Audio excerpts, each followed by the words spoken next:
Hello, everyone. Can we do a quick sound check? Can you hear me? All right, perfect. Welcome. I'm Amada Cruz, Sam's Ilse Ball Nordstrom, Director and CEO. It is my pleasure to welcome all of you to tonight's program.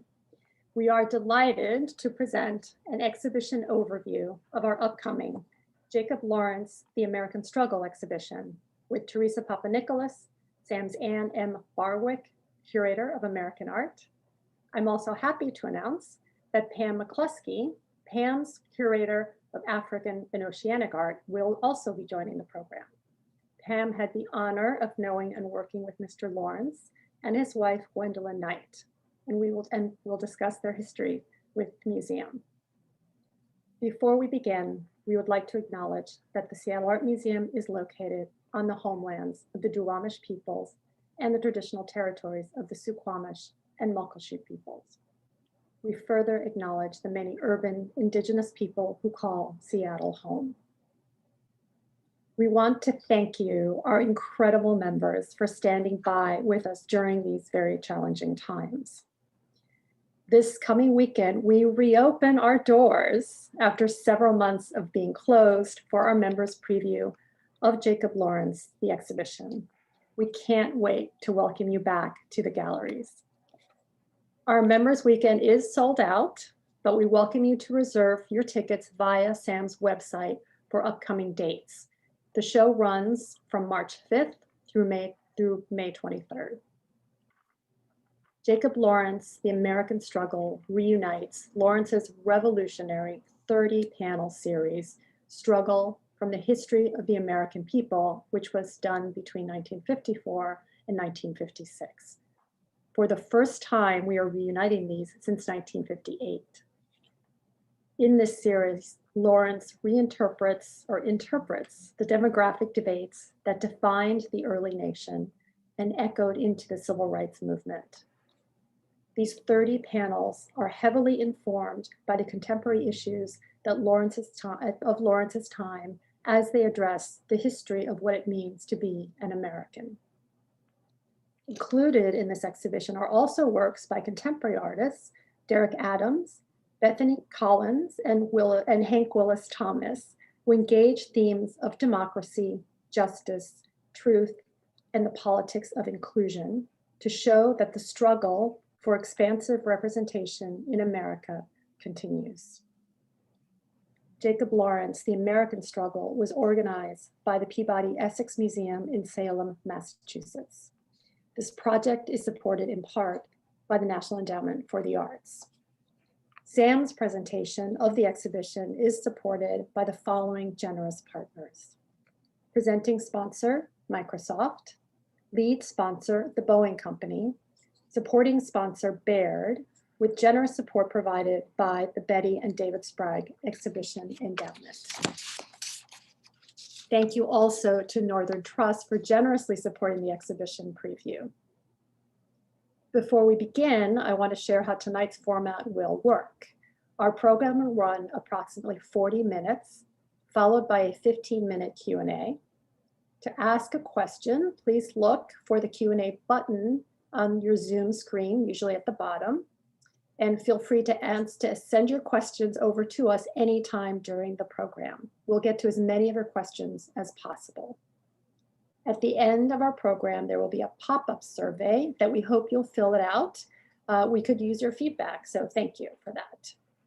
And now it is my pleasure to introduce Theresa Papanikolas, Sam's Ann M. Barwick Curator of American Art. Theresa. Thank you, Amada. Can I have the first slide, please? Can I have the first slide? Oh, awesome. Thank you. Okay.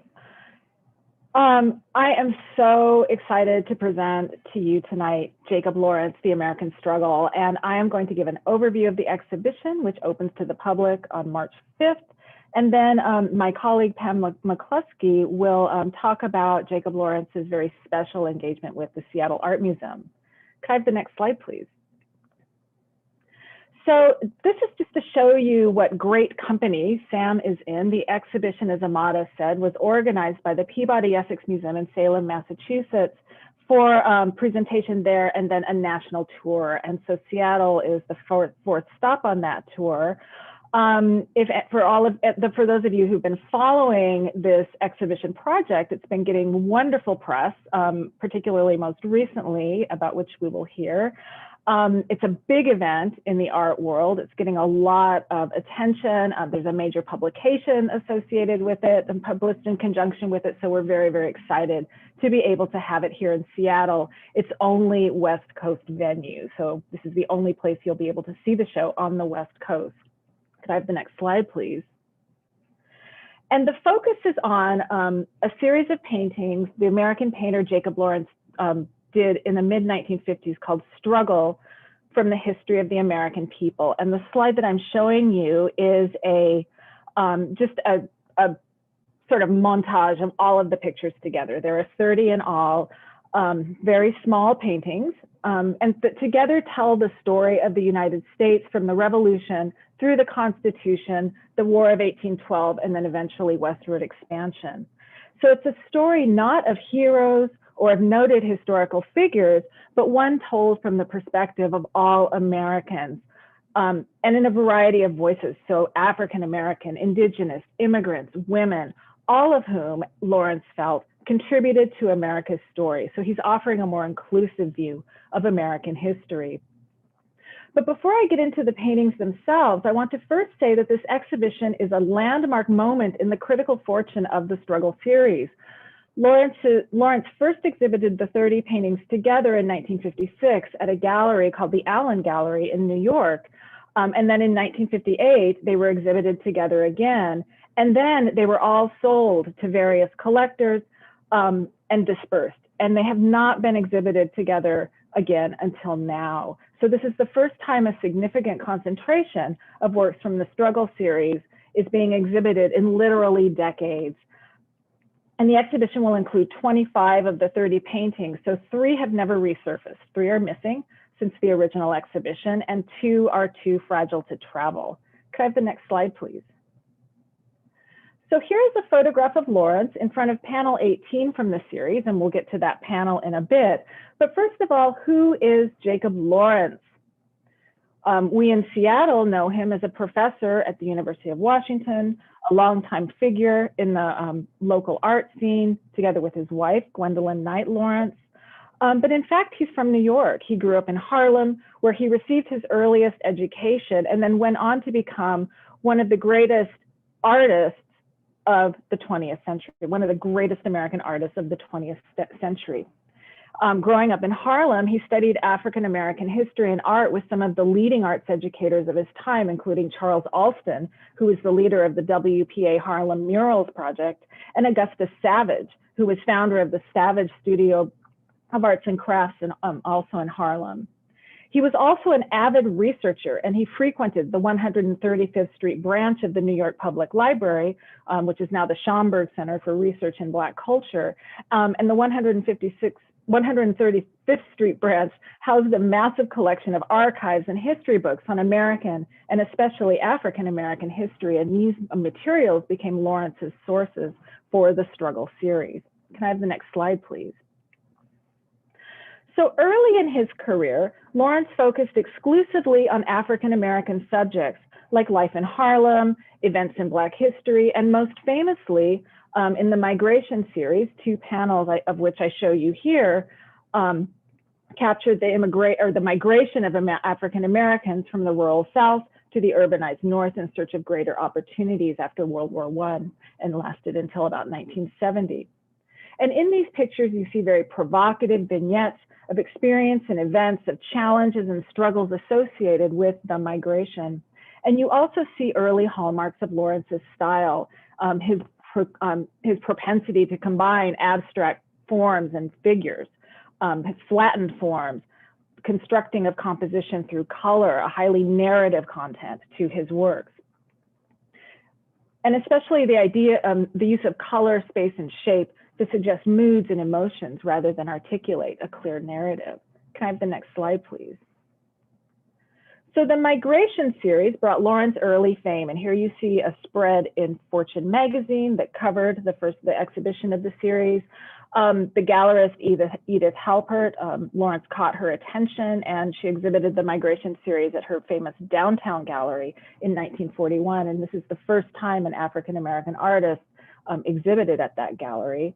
And the exhibition got a lot of press. So he shoots into the national scene at that point. Can I have the next slide, please?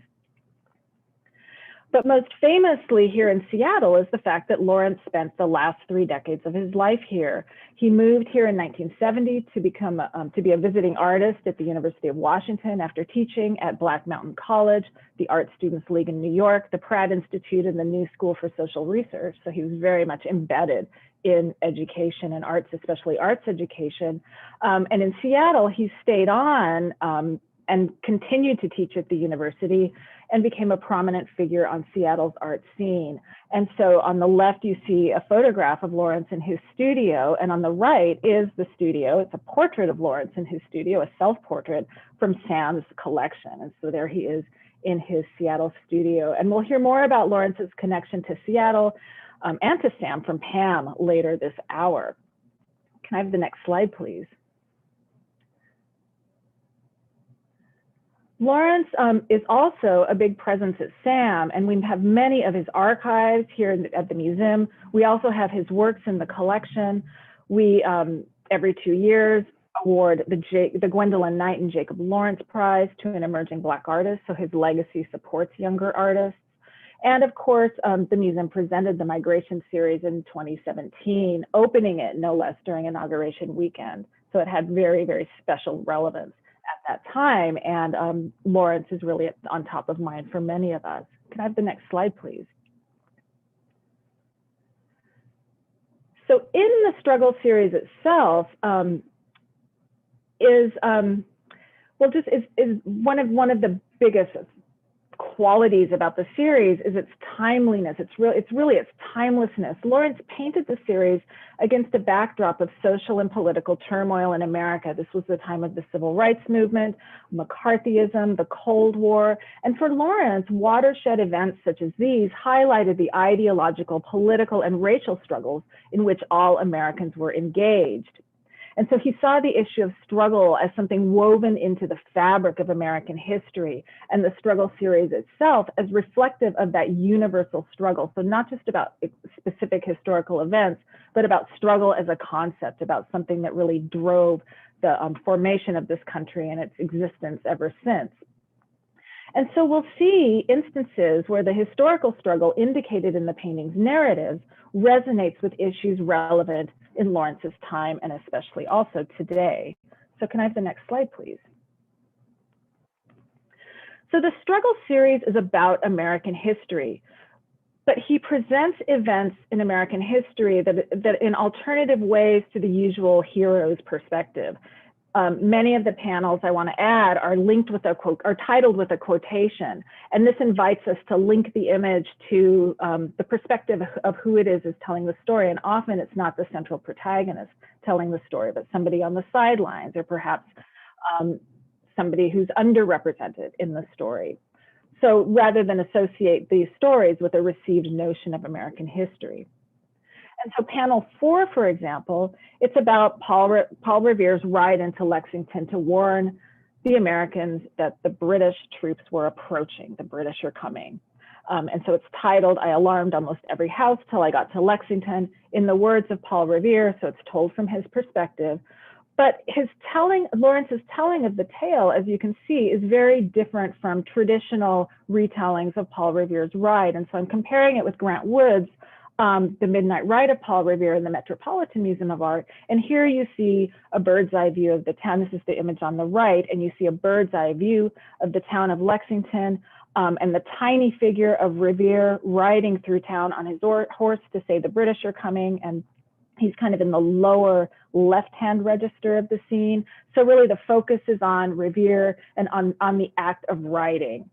Lawrence, on the other hand, puts us in the center of the action. It's a jumble of swords and people. You barely even see Paul Revere at all. He's in the center of the scene in a black cloak.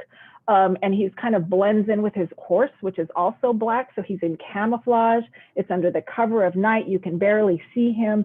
So this is really sort of capturing the suspense and the tension of this ride into Revere and the real sort of time-sensitive nature of that event.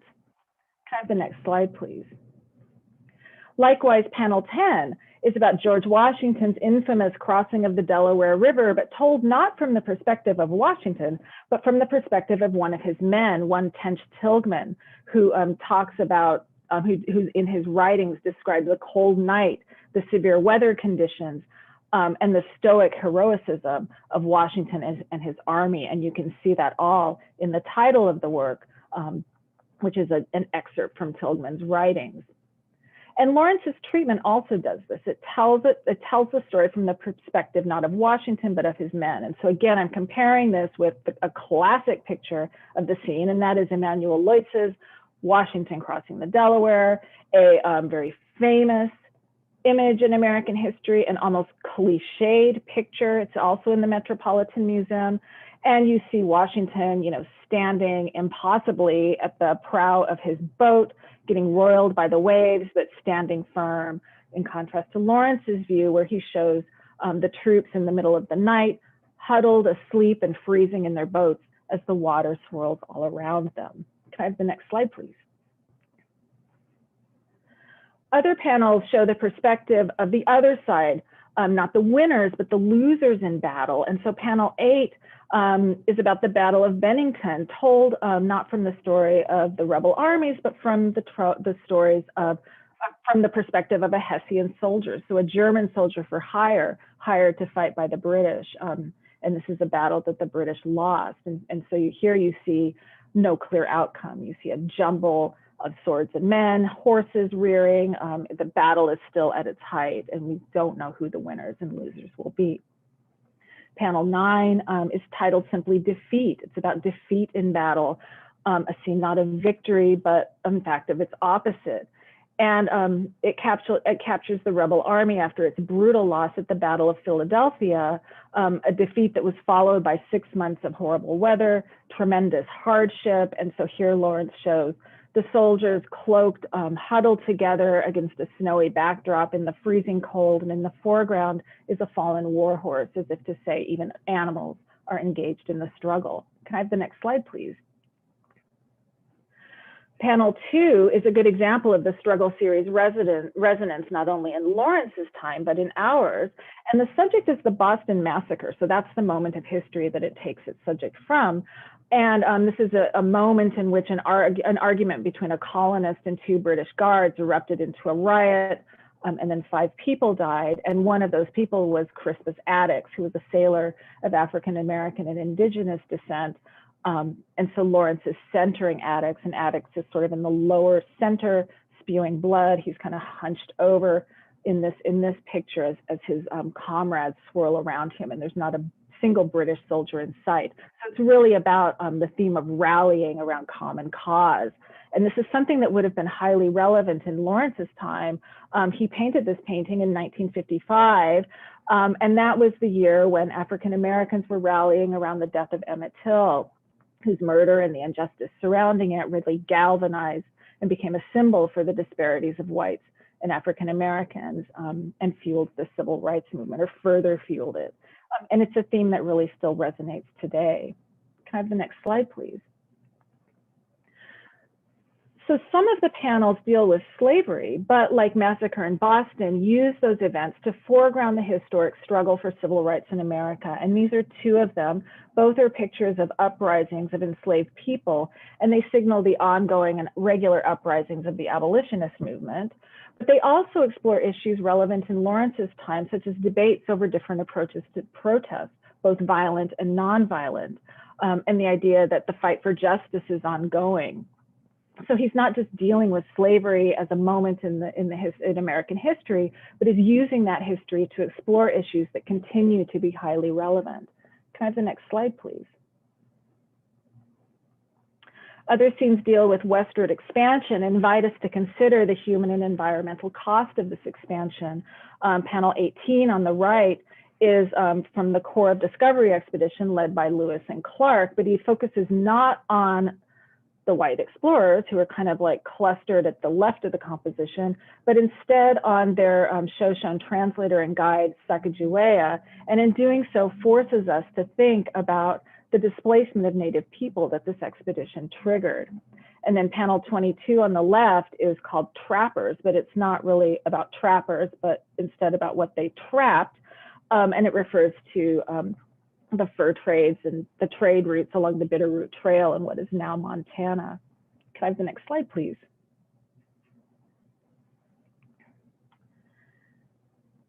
So Lawrence, just a reminder, he painted the struggle series from 1954 to 1956, and this was at the height of abstract expressionism, which we think of as the main American movement, art movement from the 1950s.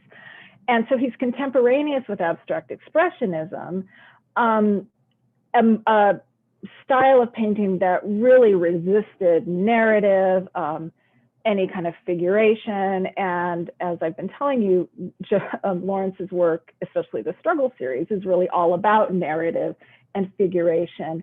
But he also, when you see his work in comparison with abstract expressionism, you see that he's also using a lot of the tools of abstraction to bolster the stories that he's telling. So he's very aware of abstraction, and he's using it in his work. Can I have the next slide, please? So for example, he uses form, color, and symbolism, techniques of abstraction, to give form to concepts. And so panel 13 on the left, for example, is about the definitive victory at the Battle of Yorktown, but he renders that simply by two arms. So in a highly symbolic way, one arm is handing a sword over to the other. It's an embodiment of the transfer of power against a backdrop of 22 cannonballs, symbolizing the 22-day siege of that battle. And then panel 26 is about an abstract concept, about peace, and peace is being rendered as flowers really kind of poking up, growing in spite of themselves from scorched earth. Can I have the next slide, please? So as I alluded to at the beginning of my talk, 3 works from the series are missing, and those works will be present in the show in the form of reproductions in black and white. And here's one of them. We don't know where it is. One of the big hopes in putting on the show was that maybe some of these missing works would resurface, right? Can I have the next slide, please? And this indeed happened when the show was at the Metropolitan Museum of Art last fall. 2 panels were recently rediscovered both in private collections in New York. And those are panel 16 on the left, and then panel 28 on the right. And panel 16 is really great because we didn't even know what it looked like. There was no image. We didn't know where it was. If you look at the catalog, the image page for panel 16 is blank because there was just no image. And so now we know what it looks like. And in fact, both paintings are on the walls at the Seattle Art Museum as I speak. So we're very happy to present those in the show. And the events that they referred to on the left is Shays Rebellion. So it's uprisings among farmers after the revolution because against protest against high taxation. And then on the right is about the theme of immigration. Can I have the next slide, please? So the exhibition will also include work by 3 contemporary artists whose work resonates with the struggle series. And these artists, like Lawrence, use archival material and look at American history to explore and show continuities between the past and the present. So we'll have 2 works by Derrick Adams. On the right is, or on the left is Saints March, which really explores how history and memory and place interconnect through time. And it's a video installation of tap dancers on Decatur Street in New Orleans. And so all you see is their feet, and they've tied crushed cans to the soles of their shoes to form tap shoes. And they're dancing to Clarice providing an a cappella arrangement of Louis Armstrong's 1938 recording of When the Saints Go Marching In. So he's anchoring tap in jazz in New Orleans to invoke the timelessness of place and the artists and media who operate within it. in this place of Decatur Street, much in the same way the Struggle series anchors history and the experience of all Americans, past and present. And then on the right is Jacob's Ladder, and it's an homage to Jacob's Lawrence. And Adams is a huge admirer of Jacob Lawrence. He loves Jacob Lawrence, and this is his homage to him. So it's a montage of photographs of Lawrence through the years, together with his armchair, a ladder, perhaps the ladder leading up to his attic studio in Seattle. And then at the top is a portrait of him by Adams. Can I have the next slide, please? Bethany Collins, also using archives and history and text. And she's really thinking about how texts change over time and are altered throughout history. And so specifically the text she's working with are the song My Country 'Tis of Thee, and that's the subject of America, a hymnal, which is what you're seeing with the book, the open book on the pedestal in the chapel-like space. And it's an installation where there's a recording of the song, or layered recordings of the song with different lyrics showing how the song changed and got adapted depending on who was singing it and who was rewriting it. And then all around it is a second work called Meet Me at Moonlight, which is, and it's impossible to see in this slide, but it's flocked wallpaper with the reproductions of 200 flowers that are native to the American South. And it's reviving the concept of florography, or the language of flowers, which became very, very prevalent during abolition, and then also again in the migration. So again, linking events in American history through images. And can I have the next slide, please? And then finally, Hank Willis Thomas uses archives to create work about unresolved issues in American history. And like Lawrence, he spent a lot of time at the 135th Street Y because his mother, Deborah Willis, was a curator at the Schomburg Center. And so he's using archives to think about American history and to open up new dialogues around it. And he appropriates images from the public domain. So like journalistic photographs, clip art, stock images, and he reworks them to create new narratives. And so on the left is a sculpture called Rich Black Specimen. It's life size, not lifelike, but it takes its source, a tiny thumbnail image of a sort of stock image that would have been used in broadsides advertising the search for people escaping enslavement. And so you see a youth in motion running with a knapsack on his back. So Thomas's source was a very, very small image, something inconsequential, something that would have been just seen all over the place, but he blows it up, humanizes it, puts it in the round in 3 dimensions to really humanize his subject. And then on the right are 2 photographs of the civil rights movement, which change if you shine a light on them. So visitors are invited to take a cell phone image using their flash. This is a first for museums, so that you can see from the image that you take that the image, like new things will appear in it. So it shows how images change according to the perspective of the person who is seeing them, or in this case, the camera that's taking a picture of them.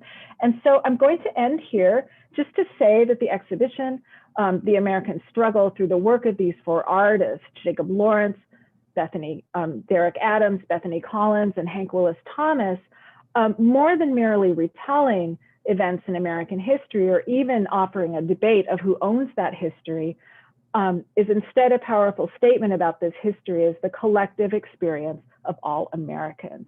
Thank you. And now I'm going to turn the floor over to Pam. So take it away, Pam. All right, I hope my PowerPoint can come up. Yay. And is everyone hearing me? Theresa, are you hearing me? Oops, sorry, I was on mute. Yes. Okay, great. Okay.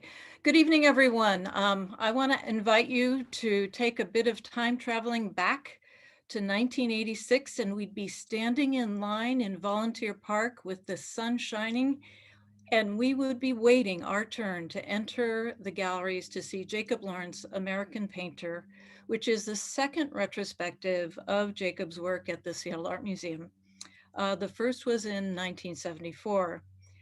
This exhibition was to become a blockbuster that traveled the United States and signaled the great reputation that Jacob has secured as an American artist. Next. Jacob and Gwen, of course, were the superstars in the middle of the galleries, surrounded by crowds that included on the top, if you know of him, there's a vision of James Washington Jr. with a string tie looking over Jacob's shoulder, or down below, Constance Rice giving Jacob a giant bear hug.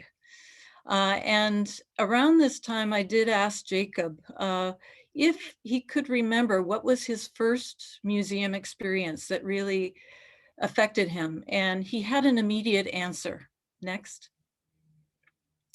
In 1935, when he was 18 years old, he was surrounded by teachers like Augusta Savage and Charles Alston, both who advocated the study of African art as a galvanizing force. And he was taken to the Museum of Modern Art, which at that time had what was their blockbuster, an exhibition of over 600 works of art they called African Negro art. It took over 4 floors of the museum and was based on loans from around the world. Jacob spoke of it as being an epic major museum experience for him. Next. But I got to know Jacob and Gwen the best. When he retired from teaching in 1983, and the year before, we had begun unpacking a major African art collection. It was in storage that Gwen and Jacob both came and were part of this amazing experience of being inundated with the best art ever imaginable, coming out day after day to be a part of the museum's new world. He was one of the only artists that I think reached out and really understood the significance and wanted to share it. So he spent time, we looked at works, and then at a certain point I said, Jacob, why don't you select some pieces to be put in the gallery that was just outside the storage room. There were glass walls that you could look from storage out into the gallery. And these were a few of the pieces that he selected. And so you look at the Montal figure on the left with her kind of jaunty posturing, and can't you see her walking into one of his pieces? Or the geometric rigor of the Baga woman in the middle, standing firm and tall. And then on the right, you've got the Yoruba horse and rider with a wonderful composure. These were 3 sculptures, but next, with the 3 masks, I think you can see his selection aims for a strong reliance on dramatic silhouettes, repeating patterns. Look at the spiraling on the horns or the lines on the face on the left. And these are some of the telling aspects that you can pick up in his work on occasion. Next. For this installation, he also chose from the repository of textiles in the new collection several of these cloths that come from a part of Nigeria that he and Gwen went to live in. They are called Adere Eleko cloths. They're indigo dyed cloths that have patterning or sometimes words within them. And Gwen would often speak about their experiences in arriving in Nigeria being quite off-put by the American embassy, who gave them a rather hard time, considering they possibly were communists. This was in 1964, but eventually they found their way to Ibadan. And next. Both Gwen and Jacob talked often about the fondness of the chance to get away from the United States for a while, and they found themselves in the middle of a time period that was flourishing with artistry in Ibadan and Oshogbo, and the Mbari Art Center was filled with writers, actors, musicians, artists. And if you look at Black Orpheus imagery, as you see on the top, a number of the ways that Jacob's and Gwen's art had affinities for the kind of art that was being offered there. Next, They returned to the United States and seemed to have a new kind of liveliness and energy and color palette, as you can see in this scene of women head carrying and walking through the markets of Ibadan. This particular painting is owned by the Chrysler Museum, and their curator, Kimberly Grant, is now working on a new exhibition that covers this era of Jacob's career. Next. Jacob was a profound teacher, and I found that out in an exchange that we had over this series of John Brown's Legend. A set of prints became available in Seattle, and there was a chance to show them, and Jacob agreed to curate our efforts in that exhibition. We had to crowd 22 prints into a small space, but he didn't mind. He said for the labels, just use his words. As you see, each of these panels had a quotation at the bottom that he had carefully written. No more words are needed. You get the story so incredibly. The combination of Jacob's words and the spare imagery has always haunted me. He gets the story across of John Brown, this deeply religious man who turned to violence to end slavery. And look how it's seen. There's just a trickle of blood on the panel on the left with the caption that John had freed 12 Negroes that day. And then on the right, there's this line of weapons in the air, and it's commemorating the 21 who stood with John Brown to cross over and march to Harper's Ferry. Next. And then there's the spareness of these two images of John. He's captured and put on trial. And then on the right, he's found guilty and hanged on December 2nd. It's not 1959, 1859, excuse that caption. But it was while we were working on this that I realized that Jacob had created this series when he was only 24 years old. And being a 20-something person myself at the time, it just struck me as a sign of how different Jacob was. To face and commemorate a trauma of this American terrorist and make such moving portraits in a sequence, in a series that he invented his own genre of, with captions. And in a way, it seemed like the mark of an artist who always let serious purpose guide him. He almost convinced me it was okay to be serious on occasion. Next. When asked what painting most came into inspiration for him, it was Guernica, whenever I asked.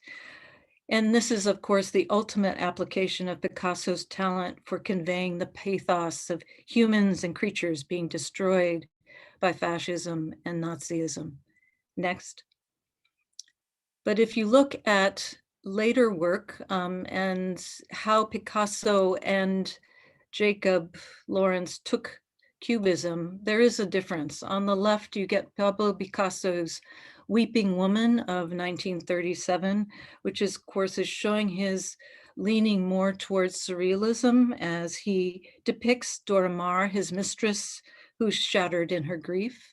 Whereas on the right, Jacob doesn't show a portrait per se of Harriet Tubman by herself. He portrays her struggle to create the Underground Railroad in a sequence of a series that enable you to see her whole life and to watch her actions as much as her face. Next. And so as you leave this struggle series, I would just hope that you might stop to look at a few of the pieces from the African collection that Jacob and Gwen often took time to consider. The imagery of the trapped creature on the left, and then the amalgamation of human and animal depictions are throughout the African galleries. And then lastly, if you have a chance, look for the wall on the 4th floor nearest to the elevators. where there is an entire case devoted to the art of the Yoruba of Nigeria. And there is a pair of figures that you see on the right that were actually a gift of Gwen Knight Lawrence that came from the time that they spent in Nigeria. And these were given to them as they left. These were in their home, and I have to say their home was one of the sparest environments I've ever seen people live in. And Gwen often talked about how overwhelmed they were when they returned to the United States after having been in Nigeria with the degree of consumerism that most people live with, and they did not. But they kept these and they were given to us and now have a place of honor on our shelves next to other Yoruba. And the one telling sign to look for is those that Gwen gave have red and white beads, which mean they were once owned by parents who were devoted to Shangoh, the tempestuous thunder deity, who is also signaled by the mother and child on the left, as she has the red and white beads as well. So I hope you all savor the struggle and what Jacob and Gwen have contributed to our understanding of what being an American is. And now we'll come back together perhaps for questions. Thank you so much, Pam. Oh my God, you just brought them to life in the museum. That was just so, so moving. And, you know, I'm going to ask one question and then I want to turn everything over to our wonderful audience. And because I wanted to go back to a conversation you and I had earlier this week about Lawrence and his interest in African art and his travels in Africa, and then also Picasso, because another artist who is famously influenced by African art. And I was wondering if you could talk about their contrasting approaches to that, and then to modernism in general. Well, for one thing, Picasso never went to Africa. This is true. Yep. Yeah. But on another level, he drew from African art for his own purposes, as did Jacob.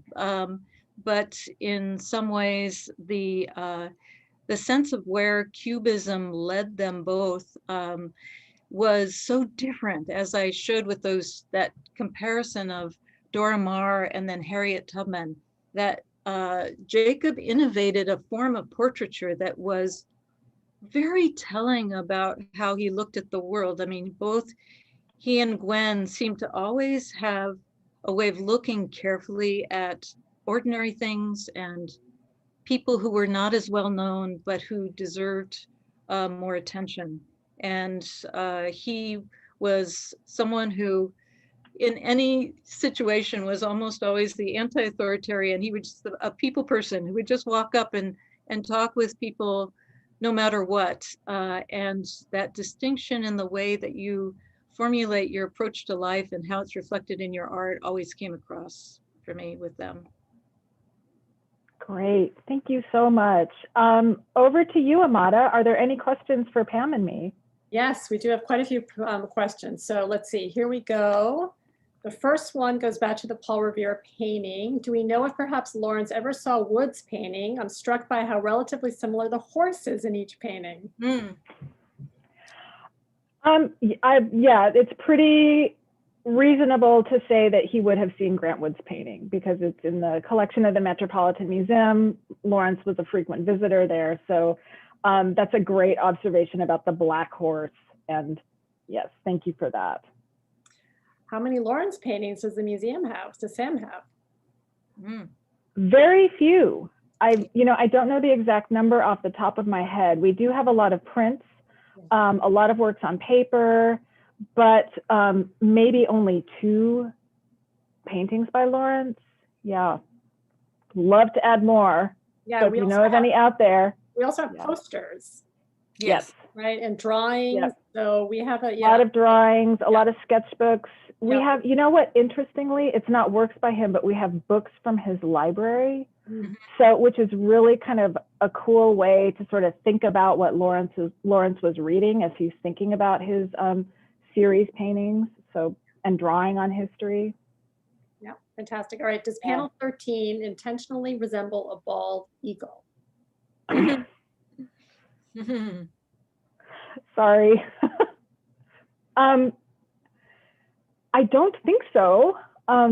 Maybe, you know, it's funny because there's another panel, panel 18, which a lot of people read a heart into it. And the theme and the sort of subtext about that painting is, that's the painting of Sacagawea, and the picture is about her meeting her long lost brother on the trail.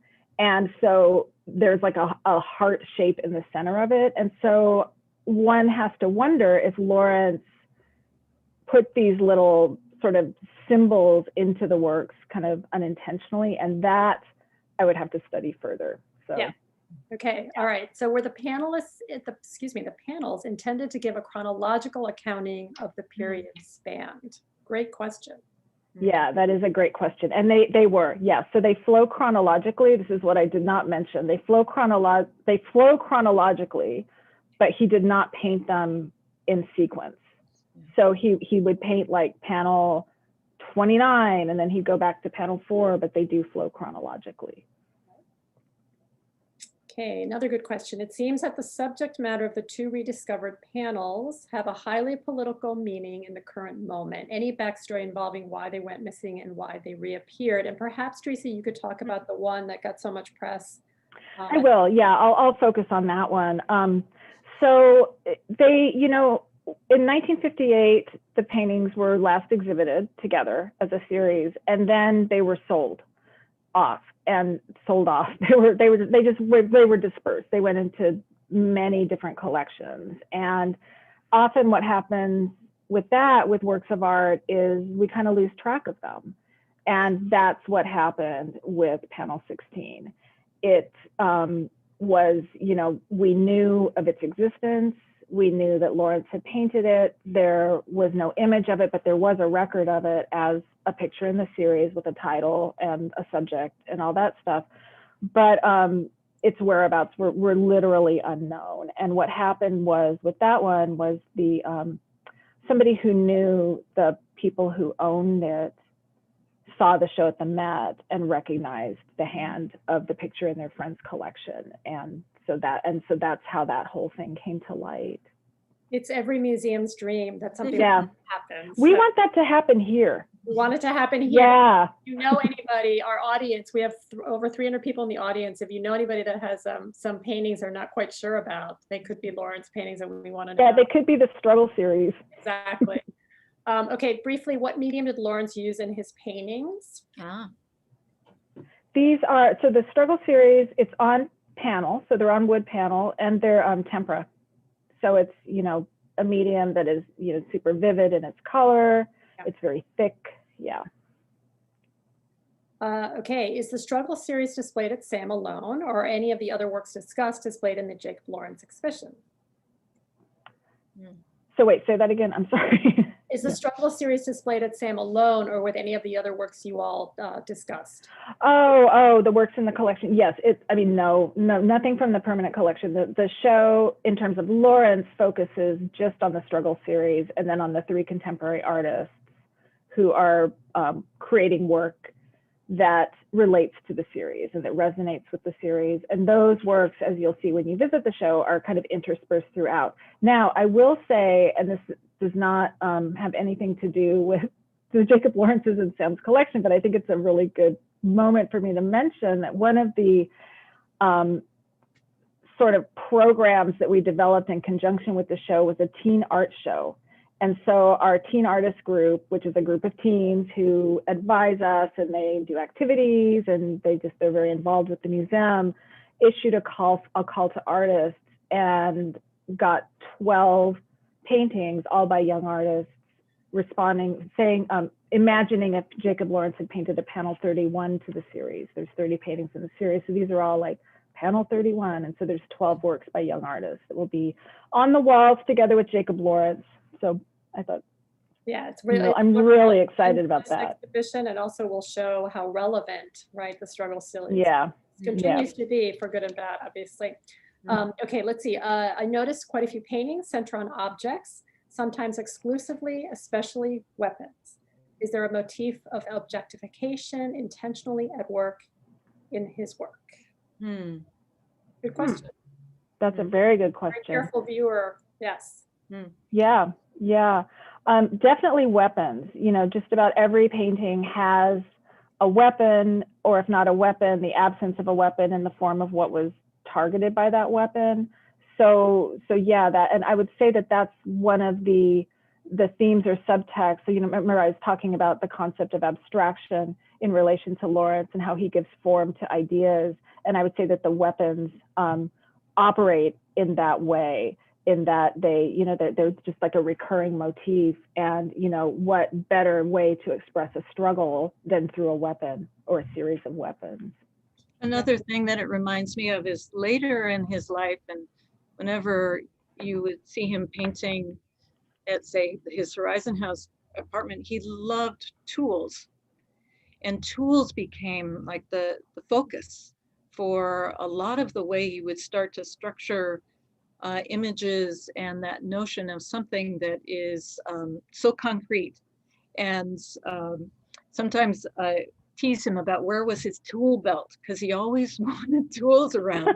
And he was often wearing construction boots. So it's like, where's your tool belt, Jacob? It's you know, but he was definitely like to look at the symbol of how a person made their living also, and that kind of identifying a person not with just their face, but with what they carried and what they had in their lives. Yeah. Like an emblem, or Yeah. like a coat of arms or something like that. Yeah. Oh, but you know, on the subject of his tools, they're at the museum. So yeah, they're not in the collection, but they are. We do have his tools. Okay, let's see. Do we know, is Sam the only major museum in the US to have a gallery dedicated to Jacob Lawrence, or any major Black artists? I don't know the answer to that. Yeah, I don't know. I mean, there's the Jacob Lawrence Gallery at the university, which isn't a museum, but that's another Jacob Lawrence gallery. I would not, I would have to, we'd have to look that up before we could say like, yeah, Seattle Art Museum's the only one, because we don't know. But I can say that we're not the only major museum that has a gallery named after a Black artist. But it was also a gallery that was endowed by the foundation. So it's a gallery that was given by a Black artist. So yeah. Okay, I'm trying to go through these quickly because there's such wonderful questions. Were any of the series sold and maintained as a complete series? Separation seems a hazard when producing a series. Very good point. Definitely. You know? Yeah. So the Migration series is pretty much, I mean, it's intact. It's not owned by one place. It's owned by two different museums, the Philip Collection and the Museum of Modern Art. Right. The other series are also intact. I think the Struggle series is the only one that really kind of scattered. Yeah. The John Brown is primarily at the Detroit Institute of Art, the original. And then there was a 1977 screen print that series that Jacob supervised. That was Do you know if he planned out the paintings ahead of time? And if so, how? Are there sketches of the paintings? We do have sketchbooks in the collection. Do you all know? There's sketchbooks in the collection. For the paintings, he did extensive research. So we have his files of the research that he did. And those files consist of things like clippings and, you know, sources and stuff like that. He did sketches. A lot of the paintings on the backs of them, a lot of them will have sketches or notations about, you know, to sort of give a hint into his planning process. And he did do extensive planning for the series. You know, originally he planned to paint 60 paintings. His plan was to paint 60 paintings, and they were going to go from the American Revolution through like World War I or something like that. So, you know, so he had definitely a concept in his mind when he embarked on the Struggle series. Let's see. Hang on 1 second here. We have somebody coming in. there's a question about tempera, and is tempera going to hold up? Is it going to still be around for 100 years? I hope so. I can tell That's you up to us as the stewards. right now, the paintings look very good right now. So. Yeah, they do. They do. There's tempera paintings dating, you know, back to the Renaissance. Right. So, exactly. yeah, it's pretty hardy, but you have to take care of it. You have to be good stewards of tempera. Okay, so I'm actually sorry, trying to get through. Okay, so Pam, I think I may actually, I'm afraid we're not gonna get to all of these really wonderful questions. I'm so sorry. But I did actually want to give Pam the chance to tell us about the beautiful fabric behind her, because there is a story connected to Jacob Lawrence. Okay, well, this is an example of the kind of cloth that Jacob and Gwen always had or did in their home, and that came from their trip to Nigeria. And it's from, I've been to this town in Nigeria many times, and I always look for this cloth. It happens to be a dere, which is a form that was invented by Nigerian Yoruba women who were reacting against the British, who sent all kinds of white cotton cloth to have people dress properly at the turn of the century. And instead of wearing white cotton, they decided to dye it with indigo. And they used resist patterning to create messages within the cloth. And Jacob and Gwen always had one around. He used to sit on a chair that had one on it. It's kind of like his throne.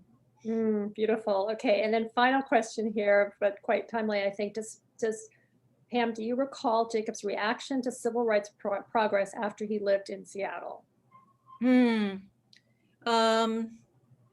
know, I mean, there were conversations along the way, and I remember Gwen being much more forthright. Gwen spoke up about all kinds of things. Jacob was often quieter about that, but she joined the Urban League, and she and P. Roz Garrison could get into all kinds of discussions. And they were much more tuned into that. But Jacob was such an observant, constantly feeling like he was witnessing everything around him and processing it in a way that will really always savor now. Beautiful. Thank you. Well, thank you both. This was an amazing presentation. I think we all have a much better sort of understanding and appreciation, not only for the incredible works of art, and the show looks beautiful. I snuck in there yesterday. It looks incredible, but also for Jacob Lawrence and Gwendolyn Knight as people as well, and as a working artist. So very much appreciate it. Thank you all for joining us. We really hope you enjoyed tonight's program as much as we obviously have. We're thrilled to be able to provide you with these virtual events, and we'll have more, so you might want to stay connected with us and check online. I've also obviously hope that you'll be able to visit the Jacob Lawrence American Struggle exhibition. So again, visit the SAM website to make sure that you reserve your timed ticket. Please note, reservations are definitely required. Thank you for joining us. We look forward to the next time that we're all together on the screen, if not in the museum, hopefully soon. So thank you so much, and have a wonderful night. Thank you. Thank you.